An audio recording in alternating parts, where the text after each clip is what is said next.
የኢትዮጵያ ሴኩሪቲስ ኤክስቼንጅ ዋና ስራ አስፈጻሚ ዶክተር ጥላሁን ከስልጣን ወርደዋል። በገዛ ፈቃዳቸው በእሳቸውም ፋንታ ዮዲት ካሳ ዋና ስራ አስፈጻሚ ሆነው መሾማቸው ታውቋል።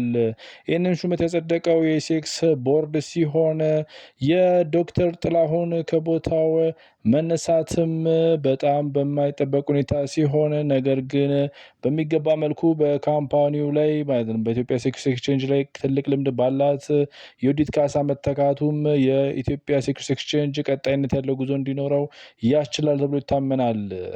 የኢትዮጵያ ሴኩሪቲስ ኤክስቼንጅ እንደምታውቁት ባለፉት 4 ዓመታት ማለት ይቻላል ከተወለደበት ጀምሮ እስካሁን እስካለበት ድረስ በዶክተር ጥላሁን የተመራ ሲሆን በዚህም እንግዲህ ዶክተር ጥላሁን ለኢትዮጵያ ካፒታል ገበያ ባለስልጣን ከፍተኛ አስተዋጽኦ ያደረጉበት እና በኢሲኤክስ ላይ ፐብሊክ እና ፕራይቬት ፓርትነርሺፕ ከፍተኛ የሆነ ገንዘብ በማሰባሰብ በእግሩ እንዲቆም በማስቻል እንዲሁም እንዲቀጥል በማድረግና ቀላል የማይባሉ ቁጥራቸው የበዙ ካምፓኒዎች በኢትዮጵያ ሴኩሪቲስ ኤክስቼንጅ ላይ ግብይት የሚፈጠር የሚችሉበት ሁኔታ በማመቻቸት ትልቅ አስተዋጽኦ ያደረጉ እንደሆነ ይታወቃል። የእሳቸውም ተግባር አሁን ላለው ኢትዮጵያ ሴኩሪቲስ ኤክስቼንጅ ከባድና እውነተኛ የሆነ አስተዋጽኦ እያደረገ እንደሆነ ይታወቃል።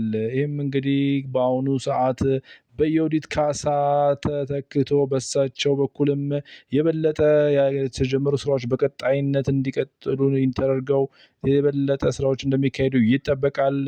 እናም መረጃው ይሄ ነው። የኢትዮጵያ ሴኩሪቲስ ኤክስቼንጅ ወይም የኢትዮጵያ ሰነደ ሙዓረቦች ገበያ ዋና ስራ አስፈጻሚ ዶክተር ጥላሁን ከስልጣን በመውረድ ዮዲት ካሳ እንደ አዲስ የስራ አስፈጻሚ ተሹመዋል።